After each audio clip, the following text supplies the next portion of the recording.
We up and running? Yes.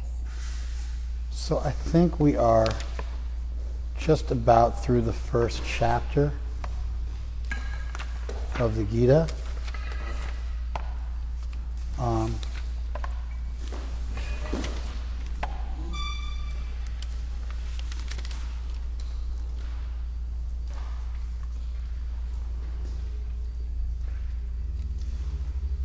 Thank you.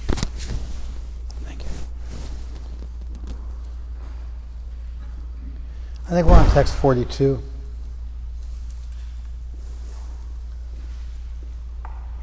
Actually, it looks like 43.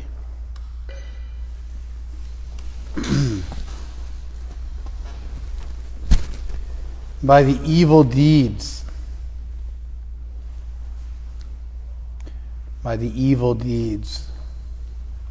of those who destroy the family tradition and thus give rise to unwanted children,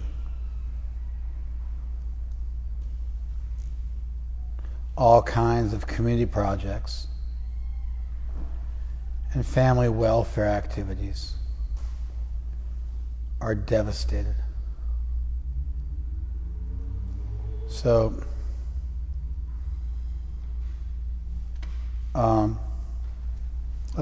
we'll go ahead and give an introduction by looking at this verse in a little bit of detail. First of all, anytime I see the word evil, I immediately feel obliged to comment,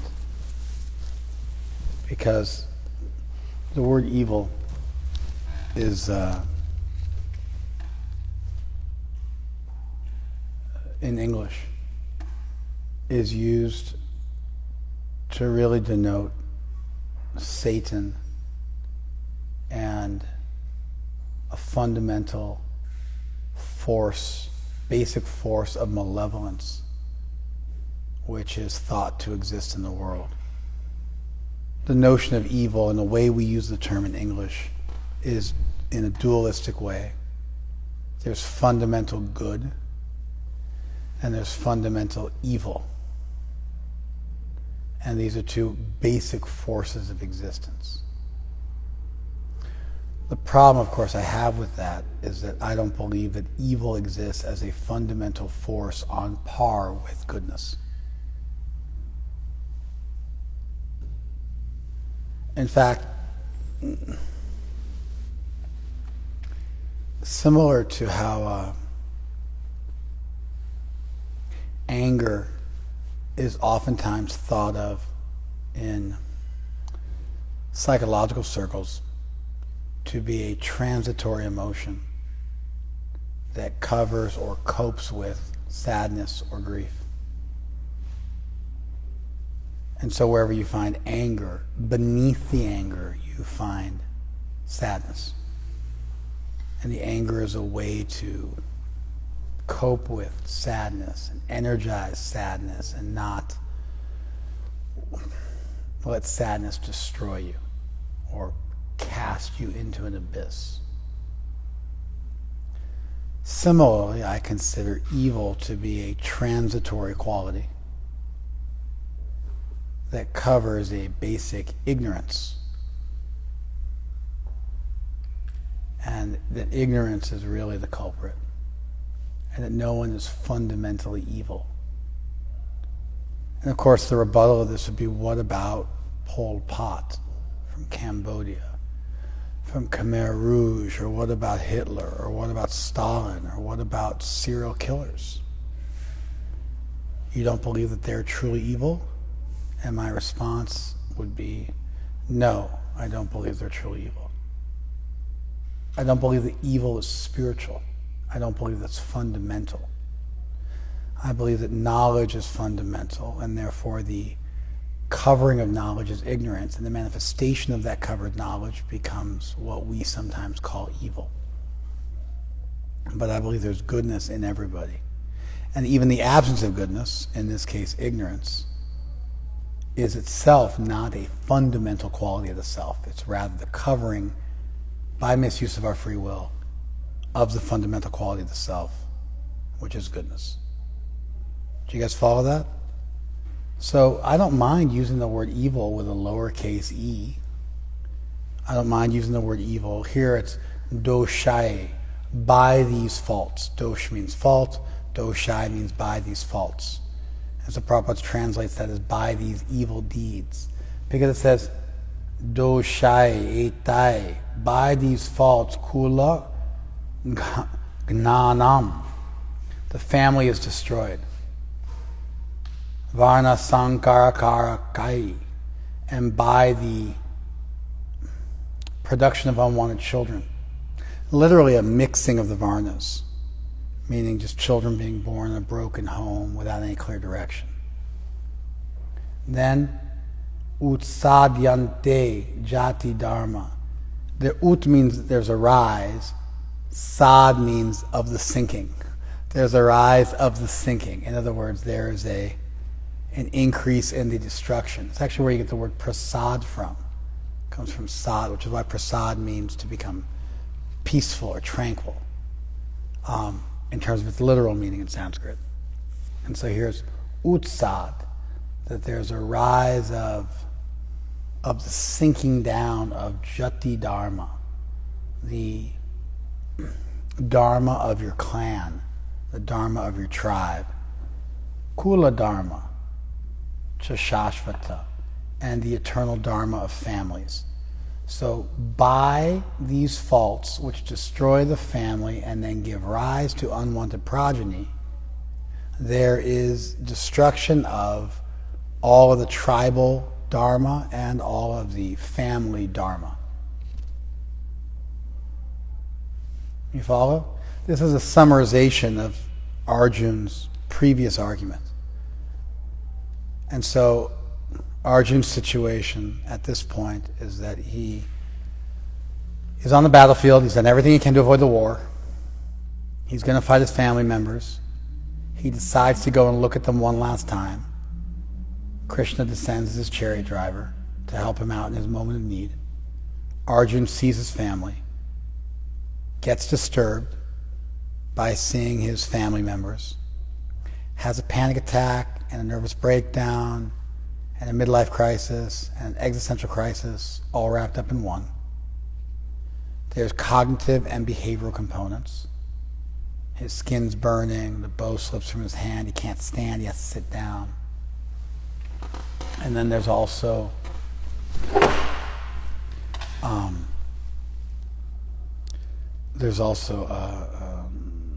cognitive components. His mind starts racing. And his mind races quickly through a number of different arguments. One is, it's not going to make me happy. Two is, it's not going to make any of us happy. Three is, it's fundamentally wrong. And then he starts working with this, it's fundamentally wrong, which is a deontological argument, a duty-based ethical argument that's independent of whether it makes you happy or sad. It's just the wrong thing to do. And he uses this term, that we're going to commit this pop or this dosh, this fault or this sin. And what's the sin? Killing our family members. Because what happens if we kill our family members? Then dharma will begin to slip.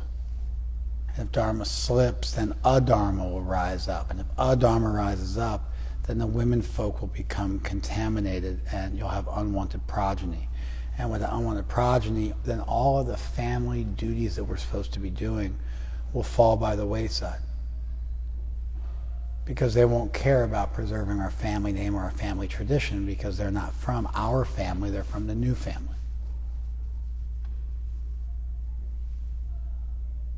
And so he summarizes his argument here. Do you guys follow that? Then he says, I've heard by disciplic succession that those whose family traditions are destroyed dwell always in hell.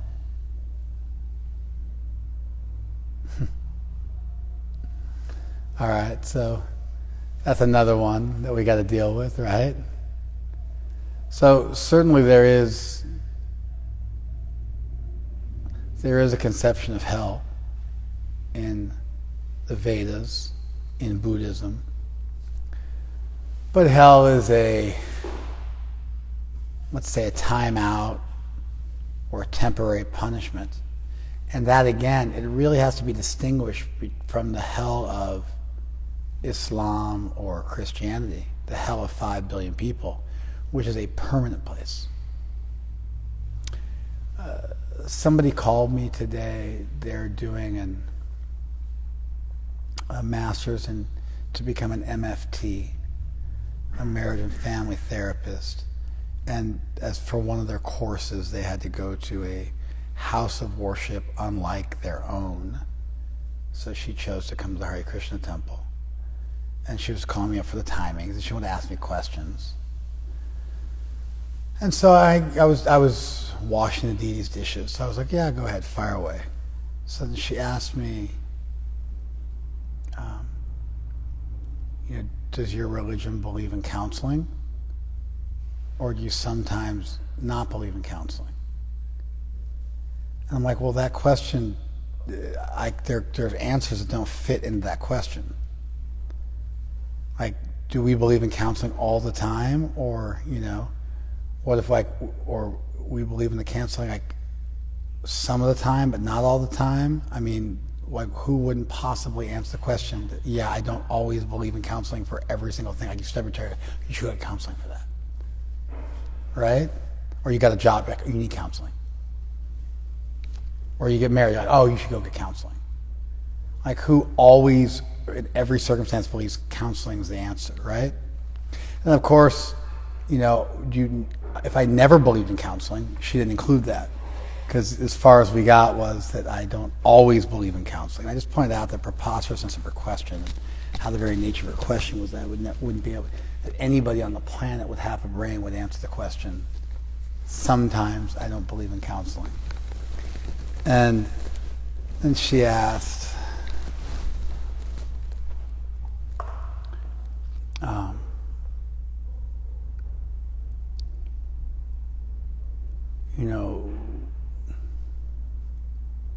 what would I need to know to be able to counsel someone from your faith? And I was like, it's like asking somebody, what would you need to know to counsel a black person? It like reduces an entire special interest group or a subset of society or an entire demographic or a minority, however you want to frame it, into being one monolithic entity, and like there's only one thing it means. It's so reductionistic, it's actually insulting, right? And then, what about all the people who are a member of our religion but don't really take it particularly seriously? Then the ones who are devout. Then you have all the different sects within our very large umbrella term of Hinduism. You follow? Like, what one thing do you need to know to counsel a Christian? I mean, there's Christian atheists out there, practically. They're culturally Christian, but it's not a deep thing for them. In that case, you might not need to know anything. And so I just pointed out the preposterousness of the question. And which she somehow misunderstood. That just blew my mind. She got the opposite thing from what I was saying. I had to repeat everything all over again. But then she finally said, would you have any advice for me? I said, yeah, my advice is avoid generalizations. and ridiculous reductionism. ridiculous reductionistic thinking. And I said, but if you, other than that, which I've already given you that advice, the other thing I might say is that just because somebody believes in God doesn't mean they're not crazy. And so, if somebody says God's telling me to kill people, you're going to have to attack that incongruent with an all-good, all-powerful God idea they have. And in the same way people might have all sorts of non sequitur thinking in their own life about what's right or what's wrong, and part of the job of a therapist is to, in a non-judgmental way, challenge that erroneous thinking and do some cognitive reframing for the person. Just because somebody says my religion teaches this doesn't mean that it's not still subject to scrutiny. Do you guys follow that? That was the advice I gave her. So I pointed out, the example I gave was that the idea of hell is incongruent with an all-good, all-powerful deity. Because an all-good deity would want to leave the door open, and an all-powerful deity could leave the door open, and therefore there wouldn't be an eternal hell. I don't see that a temporary hell is incongruent with an all-good, all-powerful deity. There could be things you did that were wrong enough that you should get a time out for X amount of time. Like, what would be a fair punishment for Hitler? Like, just to even things out, right? What would be a fair punishment? It would be a significant, there'd be some, like, you'd have to suffer for a bit. It wouldn't be like an hour, or even, I don't think one lifetime in the Fed pen would do it. I think he would, for justice to be honored, he'd have to suffer for a significant amount of time before the parole board heard his appeal. And so I don't think that an all-good, all-powerful deity is incongruent with some corner of the universe where you go if you've been bad, to set things straight.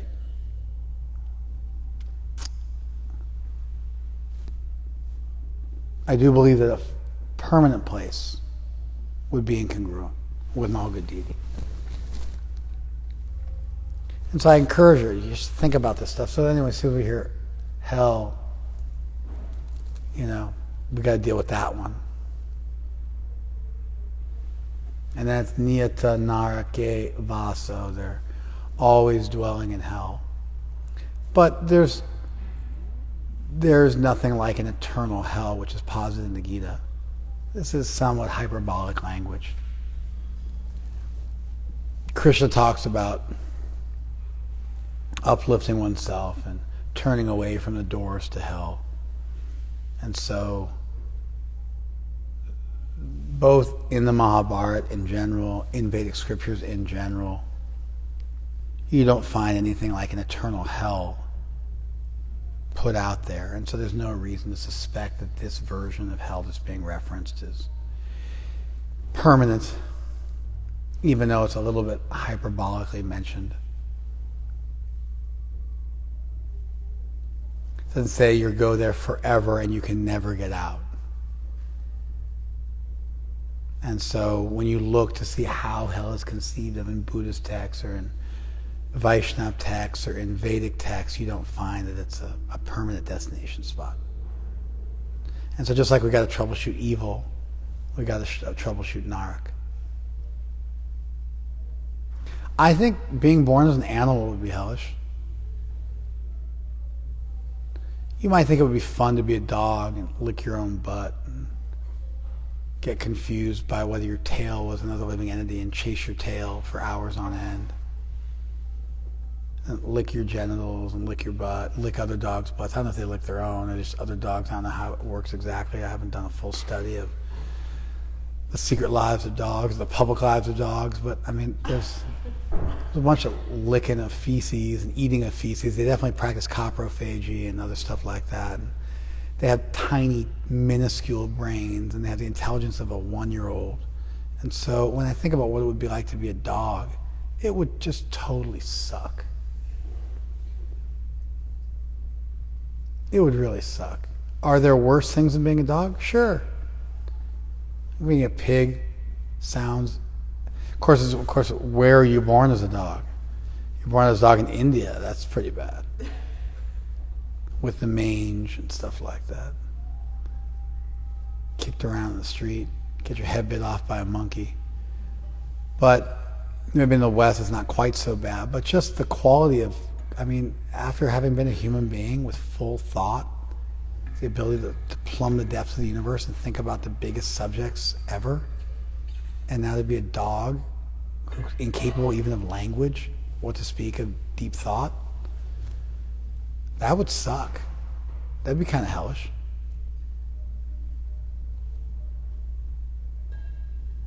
In some ways, the life of a gnat would be preferable because it's just a couple of days. Of course, for them, it must feel like a lifetime because it is. But just to be a gnat for a hot minute, buzz around, and then maybe take your birth as a human again. That sounds way preferable than a 20-year incarceration as a dog. But all of it just sounds horrible from the perspective of being a human being with our power of thought, the depth of our ability to think and speak and communicate and love. And so certainly you could just say birth as an animal would be itself a version of hell. We also have more fancy versions of hell where you suffer in various ways if you've done particularly sinful things. So it's not like, and they show up in the Bhagavatam, so it's not that they don't show up anywhere. But it's a fear-based game. It's not, I don't think about going to hell ever. I scrupulously avoid the things that would send somebody to hell, so there is that. But I also have a genuine faith in the deity and in the deity's goodness, and that Krishna will put me where I need to go and allow me to make further progress.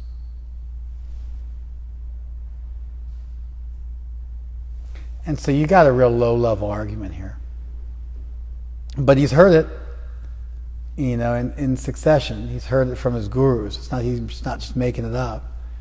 And I think there is a place for such fear-based religion and don't go to hell stuff. It gets a little old. It gets a little hackneyed, or it gets, a little unpleasant, or, I don't know, sophomoric, amateurish at a certain point. But there is a time and a place for fear-based, fear-mongering to get people to stop doing really bad stuff.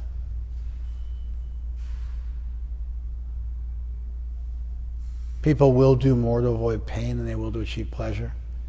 And so just straight behaviorism teaches us this.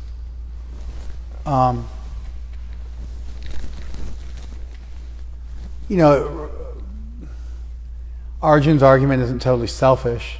Obviously, he would be included in the people who go to hell, but then everybody else would too. So it's a little bit more of a collective argument. He segued a little bit back into some kind of a utilitarian argument where we're going to get a bad result.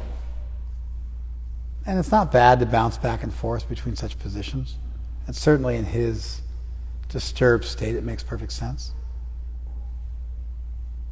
Anyway, that's a little something on hell. We're just getting to deal with evil and hell and this and that. Alas, how strange it is that we're preparing to commit greatly sinful acts driven by the desire to enjoy royal happiness. We are intent on killing our own kinsmen. This is an interesting argument. First of all, Arjuna isn't intent on killing his own kinsmen, and it's not because of Raja Sukha Lobhena, because of a greed to enjoy royal happiness.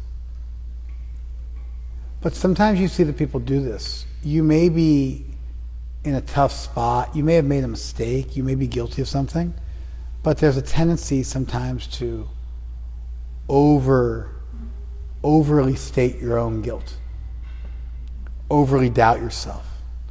Even in terms of confessions, there's different kinds of confessions. There's false confessions where people just say something didn't happen, and there's compliant confessions where they're coerced into making a confession of something they didn't do. And then there's even another version, I can't remember what it's called.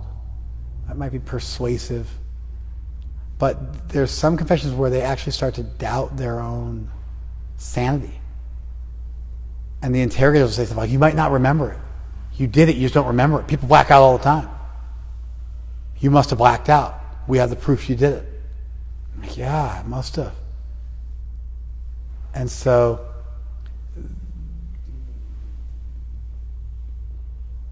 lots of people give false confession. I think 25% of people who were improperly incarcerated gave a false confession admitting they'd done it. And when they did it right, they brought people in and they tried to argue that they touched a particular key on the keyboard and that's what had broken the computer. And they were able to get 69 to 100% of the people to admit that they'd done it, even though they hadn't. Sometimes they would bring in witnesses or say they had videotape of it, and then that was 100%. But even without that, 70% of people, if they got beat up enough and got told, we have evidence, we know you did it, they would admit to having done it, even though not one of them actually did it. So you see here with Arjun, he's really going down that road of, I don't want to call it pity party, but he's really doubting himself. He's really doubting himself. Because the war was being fought on dharmic grounds. He had to fight the war. It wasn't just to enjoy royal happiness. That wasn't what was going on. But you see him here doubting himself. And we've all been through this before, where sometimes we're going through a difficult time, we're having a crisis of faith, and sometimes we overstate what we've done wrong. There's a particular variety of this where people throw pity parties, which is really just a way of trying to force the other person to then tell them they're not so bad. That happens more often. In nowadays, day and age, people don't have the nobility, so when they start to go down this road, it's a shameless attempt at jujitsuing you into telling them that they're good. You can also use it in like a short focus. Was it a short focus brief therapy? Oh, no. Brief. Now it's all confused. There's a technique. I want to call it short focus brief therapy, but there might be another name for it. But there's a technique used sometimes where the person, if they're really down themselves, you just start to tell them they suck. Like Shree's like, I'm just the worst counselor. I'm like, yeah, you are the worst counselor. You've never helped anybody. That's my impression too. And then usually what happens, if you deploy this big weapon in the right way at the right time, when someone's going for the pity party and they want you to tell them, no, you're a great therapist, and it's just a shameless attempt to get you to back off from criticizing. So I've criticized Shree because she gave awful advice to somebody and they went and took a bunch of drugs or something like that. And I'm like, that was like the worst therapy I've ever heard. She's like, yeah, I'm the worst therapist that's ever existed. And then I'm supposed to say, no, you're not the worst. So you made a mistake. So it's really just her not wanting to own her mistake, and it's just a shameless, childish attempt to jujitsu the whole thing by just being an absolute crybaby. And then this therapy is, I go, yeah, you are the worst therapist that's ever lived. You've never helped a single person. And then she goes, I did too. And I go, name it. Who have you helped? She's like, just yesterday I helped somebody. They were suffering and I gave them great advice and they did much better and I could see them getting better. I'm like, really? Is that really what happened? She goes, yeah. I'm like, okay. And it's a way of getting people out of their pity party. I don't feel that from Arjuna. I feel more sincerity from him, where he's genuinely doubting everything, genuinely doubting himself. It's a super painful place to be, and it's super good, and noble people go to this place sometimes, and it's part of their nobility and their humility and their pursuit of goodness and their seeking of truth, that they're willing to really question themselves.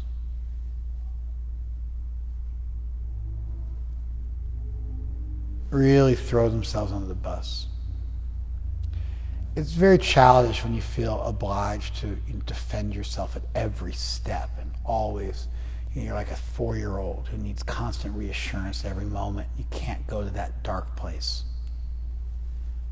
So, on one hand, you've got the 4-year-old who just can't bear to admit they made a mistake and own it. I was talking to Muddy the other day about something or other. I can't remember what it was. Oh, I was lamenting something. And Muddy tried to preach to me. And, started singing that song, always look on the bright side of life from what's that called? The English super trippy humor. Huh? Monty Python, yeah. Always look on the bright side of life from Monty Python. He started singing me his little song and trying to preach to me. And at a certain point, I was just like, what are you doing? I want to be a little sad about something. I'm not going down some dark road. I'm exploring my sadness a bit. What's your problem? And oh man, you're right. I fully just did that. I'm super embarrassed. I'm sorry. I'm like, yeah, just because you can't deal with your own sadness, I'm triggering you. Doesn't mean you have to freak out on me that I'm not able to be sad and sit with a little bit of sadness myself. And he was like, yeah, I really blew it. I'm embarrassed. I'm like, it's cool. Don't worry about it. I'm going to get back in my sadness now because I don't want you to make this all about you either. You narcissistic toddler. So I appreciated it that he was able to just on a dime be like, oh, I'm being super lame. You follow? Most people can't do that.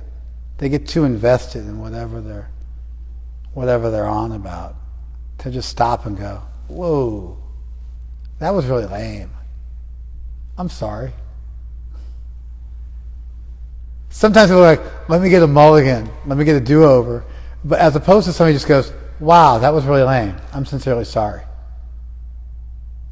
Period. And just they sit with you for a minute to see if you want to explore it. It shows some maturity. It's some adulting going on in such a situation. So on one hand, I have the maturity level of a 4-year-old. And so when I've proven something I've done wrong, I just spastically try and chant my glories so that you'll stop criticizing me. We'll call that A. Okay? You've all done A. You've all done A with me. You've all done A with me in the not too distant past. So you're all guilty of A. Muddy tried A for a minute. I had to double down a couple times to get him to admit his fault. So A, you're a full child, incapable of introspectively looking at yourself and judging your own fault. And sometimes A becomes real, you really try to twist things to defend yourself. And at a certain point, it's just are you kidding me?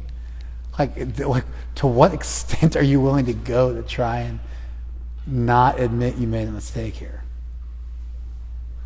Then a lot of people switch right to C. And I call it C because there should be a step B that people switch. They don't do it. Then you go right to C.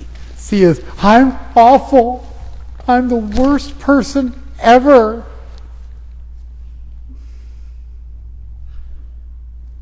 And I regularly will say to these AC people, it's like an AC personality, right? I'll regularly say to them, why did you skip over step B when you admit you did something wrong and there's an acknowledgement of your mistake and it's not total and it's not a pity party and you haven't reversed on me? Or sometimes people will go, they'll skip C and they'll go AD, after death. And so instead of alternating current, they'll go right into after death. And AD is, you don't even go down the road of, I'm such a terrible person. You go, why are you grinding me? So you've defended yourself. You haven't accepted you did something wrong. And then you'll say, I said I was sorry. Why are you grinding me? And then you have to point out to the person, you never said you were sorry. You went from this, like go into the mats, like everything you got defending yourself, and then you quickly just went, whoosh, why are you grinding me? I'm so sorry. Why is that not enough for you? I'm like, really? Let's reverse the tape, because I don't remember at any point you saying you're sorry. I hate AD personality types. And there's some of them sitting in this room. And so, I hate you. But lowercase h, not an uppercase h. And anyway, hate is not the opposite of love. Hate still means there's some attachment. There's still something there. Indifference is really the opposite of love.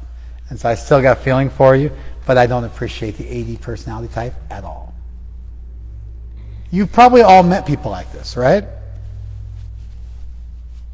So A, I'm defending myself like a 4-year-old. It just bizarrely, to the point where it just becomes ridiculous. And I either switch into C or D. C is, I'm the worst person ever, and it's just a pity play. D is, why are you grinding me, dude? I said I was sorry, even though you never did say you were sorry. Both of those skip over B. And B is a genuine willingness to acknowledge what you did wrong and even explore it and sit with it and be introspective and think about where it might have come from. And and sometimes that B will naturally turn into really being willing to take a critical look at what you're doing and explore some dark roads. Am I doing this? Am I doing that? Where am I at with this? Where am I at with that? I find saintly people are more than happy to skewer themselves and really explore if they've done something like to the maximal extent possible, like required. They're willing to go there because they're just not afraid of it. Probably because they know Krishna loves them and they've got a healthy conception of self, and so they can go down that road without having to break them. I see Arjuna doing that here. He's questioning everything. And as painful a place as that is to be, it's a really good place to be. It's a really healthy place to go to. Let's get a little closer to Madhu so I can see you. Thank you.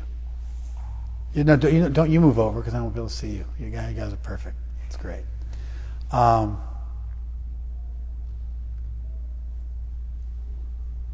I think everybody at some point in their life needs to do this, to have a dark night of the soul, to really question everything,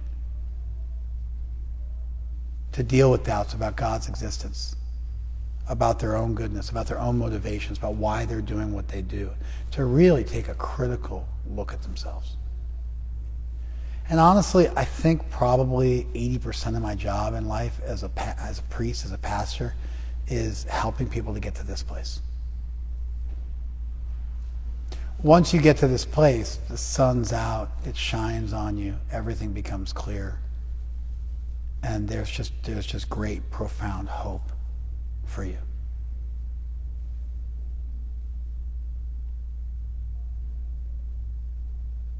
And so it's a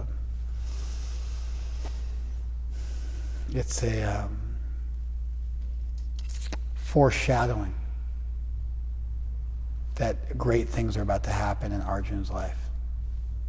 He's in a good space. He's willing to question himself. And it's messy. It's not even pretty. Sometimes you got to go down some dark roads. Am I doing this? Am I doing that? Try it on. Really see what you're made of. Step into the abyss. Am I malicious? Am I greedy? Do I put things over people?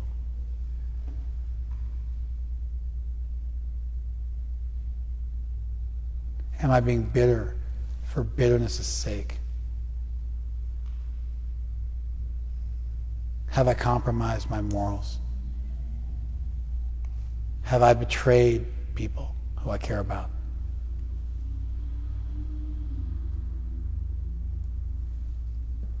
I've seen this regularly with really saintly people who make mistakes. They're just willing to go down that road, wherever it leads them. They're unafraid of where it might lead them.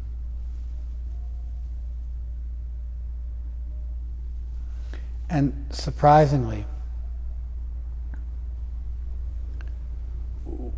when you are willing to go down that road,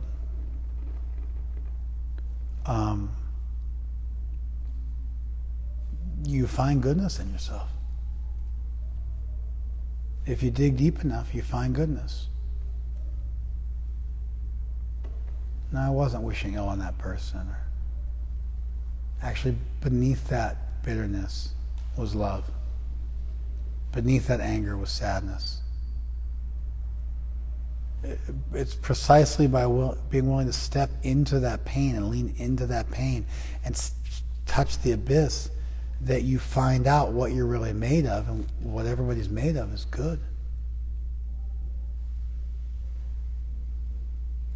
And then once you've found that goodness in yourself on that deep level, you know it's there, and you can anchor yourself to it, and you don't have to worry about the rug being pulled out from under you anymore, because you know what you're made of, because you put you went through this experience.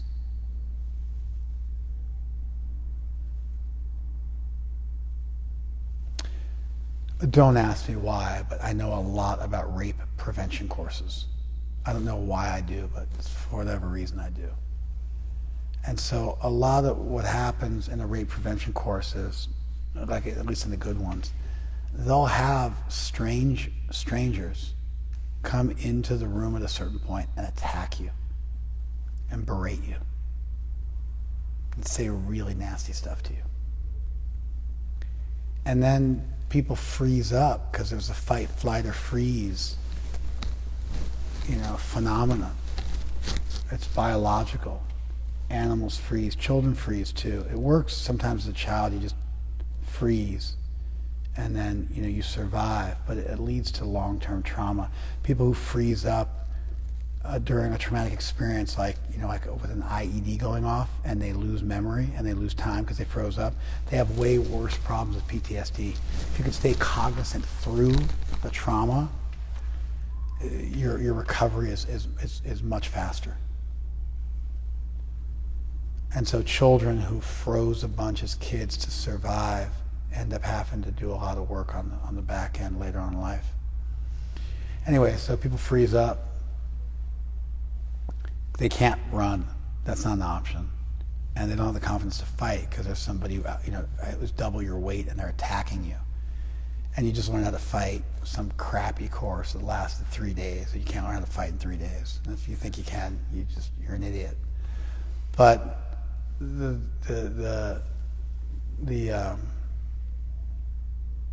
you'll freeze up, and then they scream at you to unfreeze. So you got this guy berating you, attacking you, and then you got your coaches there screaming at you to unfreeze. At a certain point, people unfreeze. And there's techniques to unfreeze. You say something and you move a body part. And that gets you unfrozen, and then they start to move, and their training kicks in, whatever limited training they have, and they start to fight out of it. And that's a really good thing to be able to do, because predators look for prey, and if you fight back, you're just more trouble than it's worth most of the time. 4 times out of 5, you're just more trouble than it's worth, and they leave you alone. They go look for an easier prey. Sometimes it gets worse, and so you have to make that judgment. Sometimes the best thing you can do is to be compliant, to survive, and that becomes a way of fighting. It becomes a strategy. But 80% of the time, fighting back is the way to go, if not more. And so people kind of freeze up,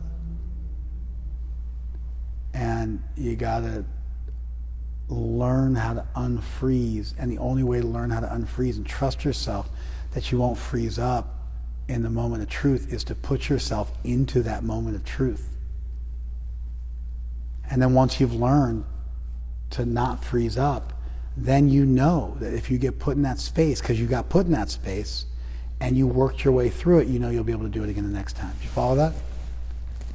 So there's some value in, as much as nobody wants to do it, and you wouldn't wish this on your worst enemy, to be in that dark night of the soul where you're questioning everything.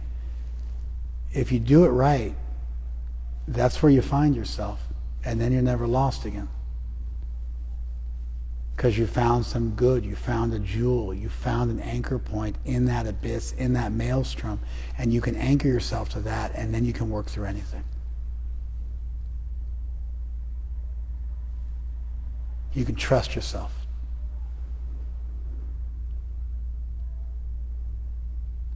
So we see Arjuna as the everyman going through this stuff, and his willingness to go to this really deep place is fantastic. And whenever I see somebody who's not, they're trying to have a pity party, but they're actually willing to question everything. One thing, my best friend Raghunath, he has this really amazing quality where, sort of the nature of our relationship a lot of times is where I'm calling him out on stuff, just somehow or other that's like our karma together. Even as my best friend, somehow that's the relationship we have. Not that he's never called me out on stuff, and not that I don't, worship the ground he walks on, and find him to be an inspiration on so many levels. But my service to him a lot of times call him out on stuff.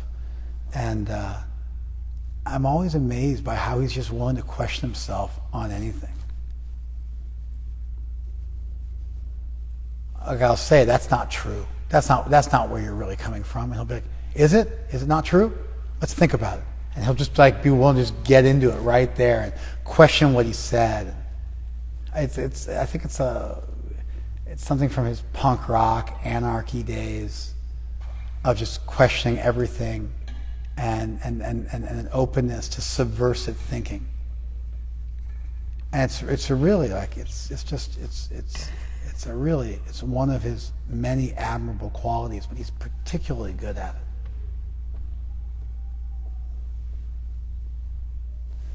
We need to become Arjuna. We need to go to a deep place. We need to gut ourselves. We need to find people we can gut ourselves with, and we need to gut ourselves and go to a deep place and put your feet in the abyss and peer into it and see the goodness. Then you'll never freeze up. You'll never lose yourself again.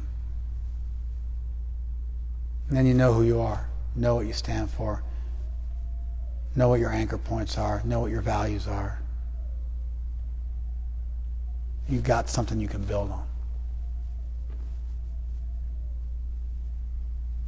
And so Arjuna's hyperbolic willingness to go down that rabbit hole and see where it leads in this context is not C or D. It's a different thing entirely. It's a fine quality that most people only get to a few times in their life.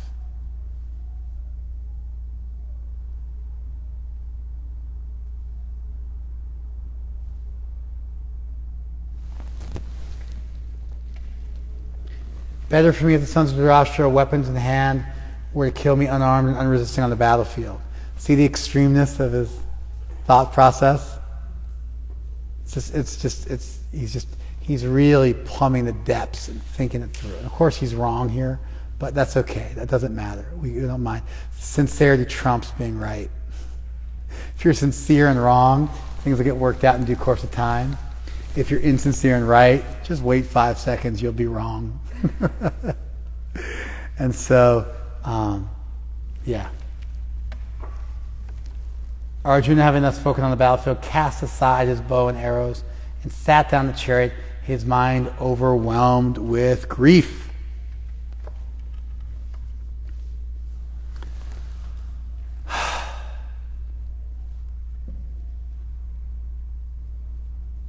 I think this stuff happens when you're about to die.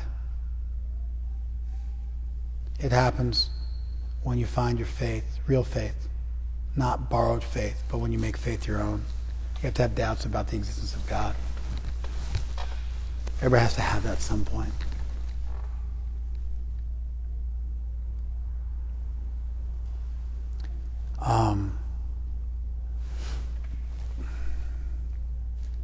When you're dying and letting go of everything, you're reflecting back on your life. When you fall in love with the Christian conception of divinity, really fall in love with it. So kind of basic belief in God, your conception of God, death,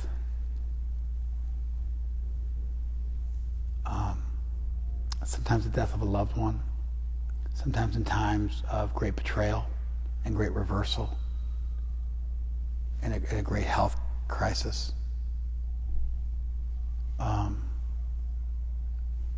Sometimes when processing your trauma and trying to reconcile that with your belief in God.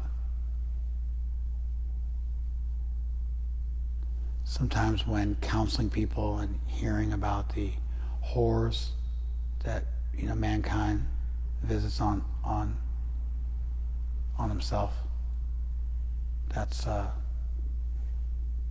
sometimes take you to a really dark place. If you've struggled with addiction, if you've really betrayed your own value system at some point and you want to rectify that.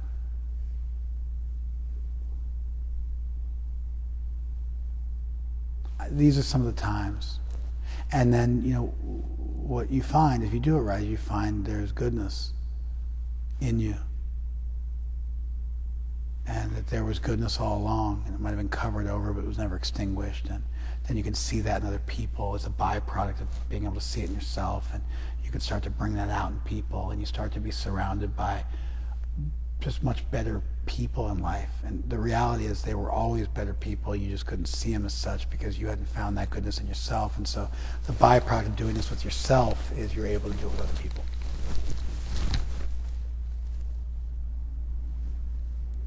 And it gets even deeper. You can see the goodness in people and then see people who aren't ready to act on that goodness and appropriately place them in your life.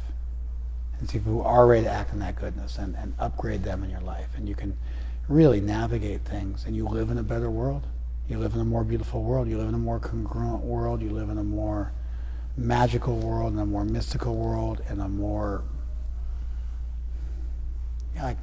loving and beautiful and meaningful world.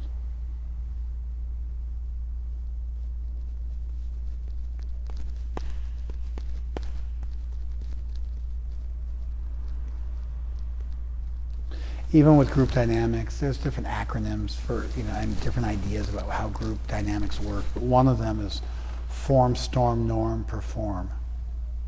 Form, you form a group. Storm, you fight. Norm, you guys figure out a pecking order and a hierarchy and a core share of values that tie your group together and the purpose of your group. And then perform. You guys get stuff done. Form, storm, norm, perform. And so sometimes they'll do these corporate team building exercises, and they'll put people together into a team, and they got to figure it out, figure out how to work together. And they'll be over some challenging thing. They have to build a boat or build a bicycle or whatever. And it's wild how people just they can't just start working together. There has to be this process where they form a hierarchy, and there's some fighting, and then everything settles where it's supposed to be, and then they're able to get stuff done. So it's true in group dynamics, that storm process. This dark night of soul is true on an individual basis as well. I think in a lot of ways it's the birth of many religious traditions. It was a time of great adversity or a time of great difficulty. And then from that came revelatory teachings.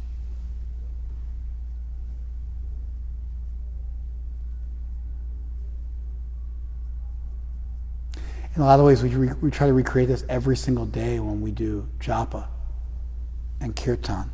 We try to go to a really deep place with Krishna, a place of total sincerity where we're crying out. It's funny, but if you think about it, our japa and kirtan, our primary thing we do in our religion, is really an attempt to, on a daily basis, go to this deep place so the magic can happen every day.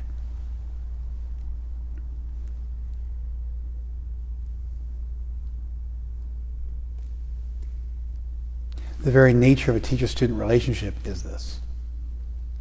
Or, honesty is required. It's what empowers a teacher to help you. And so it's the currency you bring.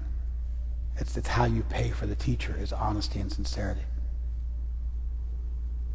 And so if you look at, our core activities, our core dynamics, it's really based on trying to create a favorable environment for this type of sincerity to be put at the forefront on a regular, routinized basis.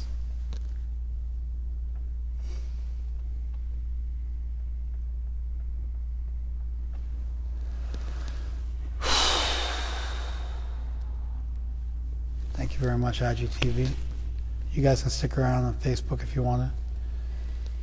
I'm going to give you some feedback.